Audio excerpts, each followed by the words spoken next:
Our companies can soon tell how conducive their workplaces might be for older workers in just 15 minutes.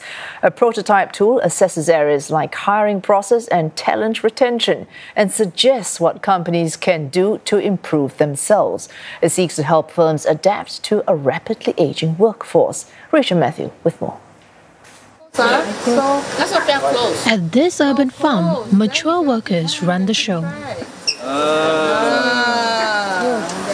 Nearly 1 in 5 are above the age of 50. With many having worked at least 12 years for the company, the firm wanted to retain rather than let them go. When staff or colleagues' life cycle change, some of them will start to ask for half-time, part-time, work from home. So these are things that we find that we needed to accommodate. Netatech wanted to see where it can do more, so it tapped a hiring readiness tool. 40 questions cover the entire employee life cycle, from hiring and training to retention, recognition, and even exit management. The tool's co-developer says it wants to provide a step-by-step guide to companies trying to adapt to older workers. Currently, we are still short on hiring mature workers amidst today's job market. Based on the feedback from our job seekers who are mature workers and our focus group studies, they have shared that there may be some employers that face challenges in hiring them. The Labour Movement's Deputy Secretary General says workplaces must transform, especially alongside rapid changes from AI and sustainability. As our enterprise progress, it's crucial that mature workers also keep pace with technological advancements, and I believe that their deep industry knowledge and workplace experience, when correctly harnessed, can be a real asset for enterprises and companies to increase productivity and also to innovate new practices. As for Netatech, the tool suggested providing senior workers with more time off and even tailored medical coverage, showing even firms that are trying their best can do with a little help.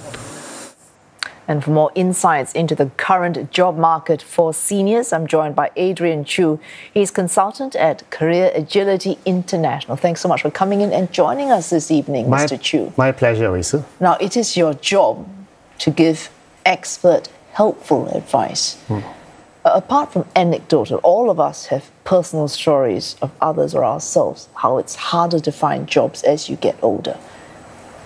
In your experience, generally, is age bias real? Unfortunately, I'm saddened to report that the answer is yes. Anecdotally, as well as statistically with our clients, we are seeing individuals who are in their 50s taking a much longer time to land jobs, either after they've been retrenched or if they have resigned on their own volition. So we do see it. And it's not just the 50-year-olds who are experiencing it. We are seeing those in their mid to late 40s also coming back with feedback that they are facing some resistance when it comes to employment opportunities. So mid to late 40s onwards, you see that concern? We are seeing that as well. In fact, a lot of our clients are telling us that they are cognizant of the risk that they may not even have a job after 50 if they're not careful. So the fear is real, the concern is real, and even the data shows that there is age discrimination in the market. When we use the word discrimination, it suggests an unfair reason for that discrimination.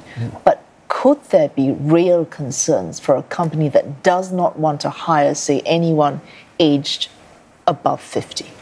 I think sometimes they are. For example, there is the skills gap. If you're in the technology sector, we see situations where you have individuals who may not be skilled up as quickly as the fast evolving technologies are moving.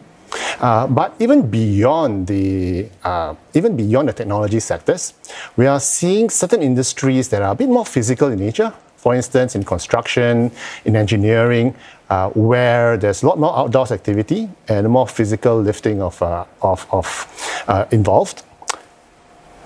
Individuals may find that as they do get older, they may not wish to be so heavily involved in such physical activities anymore. So we do see discrimination in those areas.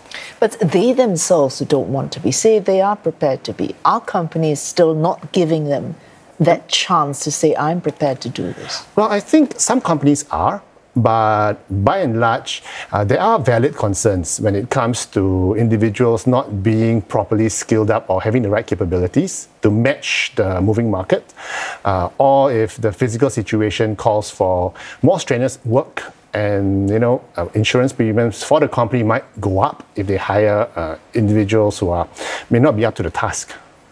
All right, we earlier heard my colleague outlining how this new initiative might at least start to help bridge this gap between this concern and what companies are looking for and maybe not getting. Now, she mentioned these questions, so 40 questions to assess, I suppose, the difficulty of the situation. It's a start. How will these 40 questions actually help remedy a truly difficult situation? Well, I think it's a good, like what you mentioned, it's a start. And the thing that will be nice about it is that it would highlight certain problem areas that they may not have known before. As you were mentioning earlier about discrimination, the bias could be conscious or subconscious. So sometimes in the organization, you might have subconscious biases which they didn't realize, but after having gone through the questionnaire, you might start to have areas where you can start training the individuals, the managers, as to how they could do the hiring process better. Essentially, and this is unrelated to anything we've talked about, the change that we're seeing now in this society, it's happening at a pace that we have never seen before. So this skills gap you mentioned, it is genuine. So when I was in school, as opposed to, say, my brother's children, now the type of learning they're doing, the way they're learning is really very different. And by the time they're my age, things again will be very different for their children or their grandchildren. It is genuine, this gap. What advice would you give, say, to someone looking for work, to someone, as opposed to, that's one angle. The other angle is a company that is saying, I have genuine concerns.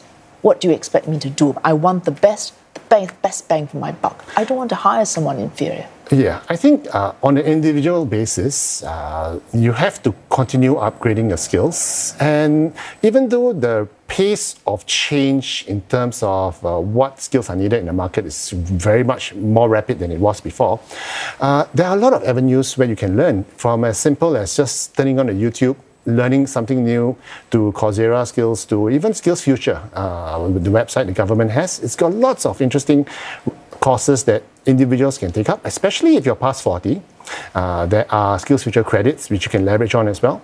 So I think on an individual level, we need to be skills agile to identify what are the best skills that we need to acquire to stay relevant and to enjoy career longevity, and actively go and get it. I'm going to play devil's advocate here. Yes, now, we please. all know this, right? But frankly, a 12-year-old learning coding now who's good at it in school, compared to me doing a 3-month course in coding, there's no comparison. Absolutely. So what genuine practical advice could you give to someone like me, say mid-50s, no job, averagely skilled, needs to find a job now? Well, the answer is don't do coding, because you can never beat that young person who grew up as a digital native. Leverage on what skills you may have. For instance, if an individual is in supply chain, and instead of pivoting entirely to a brand new role as a programmer, that's not going to work.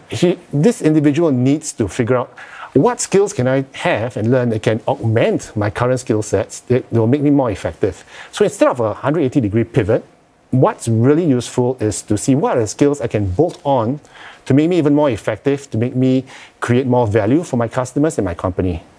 All right, so lower my expectations and build on existing strengths. Yes, I will. Yes. And, thanks so much. And not only that, I think in terms of your networks and your knowledge and experiences, it all adds on, and it gives us, the more senior individuals, a leg up over the competition.